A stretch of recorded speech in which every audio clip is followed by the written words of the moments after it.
Shooting this video shortly after I just watched Cisco's video. I appreciate that response from Cisco. I think it was very well thought out, very good video. The answers were good, concise, thorough, thought out, and it's nice to see Cisco back on the big screen, and I hope that continues the rest of the way. Cisco's a vital part of this league. I think we all could agree that we all love seeing a lot of Cisco and hearing a lot from Cisco. With that said, Cisco proposed a couple of questions to me. Off the top of my head, I'm just going to kind of run down them. I think they were pretty generic questions. Just trying to, and it's beautiful. I mean, the weather is gorgeous today. It's absolutely perfect. So I'm trying to get some stuff done outside. I had siding. I installed some siding on the house. I don't know if you can see that. So trying to clean up the garage a bit before the weather starts turning a lot colder in the coming weeks. Just want to take care of this stuff, so I'm taking advantage of this weather today and getting this done. But I can always spare a couple of minutes for the league, shoot this video, answer some questions. So with that said, I think Cisco asked in regards to the playoff teams who I think is going to make it, like I said a couple of weeks ago. And I had stated that I believe those 6 teams that won that week were all going to the playoffs. Those are the current top 6 teams in the league. I still believe that those are the 6 teams that are going to make the playoffs. The only possibility that I could see any change in is if Alonso gets hot and Michael gets cold. I see that there's a small opportunity that Alonso could possibly sneak in via the Norris Division title by surpassing Michael. That's the only thing that I could possibly see. I don't think it's likely. I don't think it's going to happen. I think Michael's team is too good. Alonso's team's not good enough. He's not very engaged anymore, let's be honest. You could see it. He dropped off in the videos. He dropped off in board post. Looks like he's throwing up the white flag on the season, and probably rightfully so. His team's not very good. And if he's not super engaged, it's impossible. The team's not going to carry itself. I do want to mention one thing about Matt. Doubt Matt's going to watch this. I doubt Matt's watched any of the thousands of videos that have been posted this year.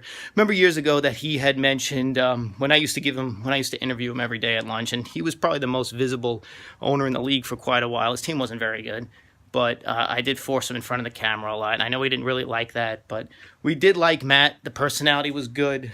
He was an enjoyable watch. So we put him in front of the camera a lot. And his complaint was always that nobody else was making videos. Well, now we have a season where everybody almost is making videos. There's several owners that are making videos almost every week. I'm making multiple videos every week. So that excuse is gone now. And it was nice to see him come back this week, I guess, with that one video. But Matt's problem has always been follow through.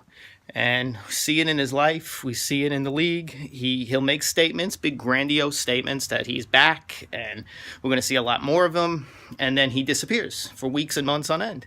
And I have a feeling that the same exact thing is going to happen here. His team's not very good this year. He doesn't really care that much. He's not very engaged. So I have a feeling we're going to see this video and that will be it for Matt for weeks on end, maybe months on end. And the only dilemma is going to be, how do we get that trophy from him when somebody else wins it this year? I hope he proves me wrong. I've had many complaints from league owners and many suggestions from league owners to replace Matt this year. I want to see Matt succeed. Matt is an A-plus owner when Matt is being full-blown Matt. When Matt is fully engaged, when Matt's into it, he is a top-notch owner in this league, as evident from last year. Gave us tons of content last year and won the league. I want Matt in this league. I want to keep Matt in this league. I really hope he can turn it around. So with that said, I'll move on to, I think Cisco asked, who do I feel is the favorite this year? It's a season where there's like 4 or 5 teams that are really good or pretty good and could probably win it. Those are the types of years where Ricky outshines everyone, he outmaneuvers everyone, and he's the type of owner that is able to rise above when there's like 3 or 4 teams that are kind of like even, and I feel like that might happen again this year. I hope somebody could prove me wrong, but I just have a feeling that this is going to be another Ricky season. Things are close when things are tight, when it comes down to a couple of managerial decisions, swapping guys in and out, making the right matchup call, that's when Ricky shines. And I just have a feeling that he's going to do it again, and we're going to see title number 6, and he's going to be talking a lot of crap because he keeps winning, and rightfully so. He should be talking crap because he's winning. We need to stop him from winning so that he could stop talking crap. But we have a lot of work to do in that regard. If not for Ricky, this thing is wide open this year. I literally, honestly can tell you that of the 5 other teams that are going to make the playoffs, I feel like any of them, and I mean any of them, can win this season. So if there's some kind of shock and Ricky is ousted somehow in the playoffs, which is, I mean, it's hard to believe, but if it does happen, it's wide open. Any one of the other 5 owners that make the playoffs this year can legitimately win it this year. Ray is on the way up. I'm sure Cisco's going to turn this thing around. My team's pretty good. Peter's team is very good. And Michael's team, Michael's another very good owner. He makes very good last-second decisions. He's great on the waiver wire, and he's great at setting his lineup. So any of them can win. I don't know if I'm missing any questions from Cisco, but again, I appreciate his response. And good luck this week. You should win this week. Unfortunately, like I said, I hate just giving up on a week. I'm not giving up on the week. Let me set that straight. I'm not giving up on the week. I want to win this week. I set a lineup the best I could to win this week. Also wasn't going to sacrifice the rest of the season by dropping good players, so that wasn't going to happen.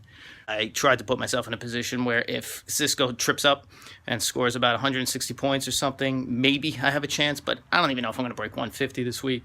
As you saw, Diggs was just ruled out, and it's just not looking good. So, good luck this week, Cisco. Thank you again for responding to my video.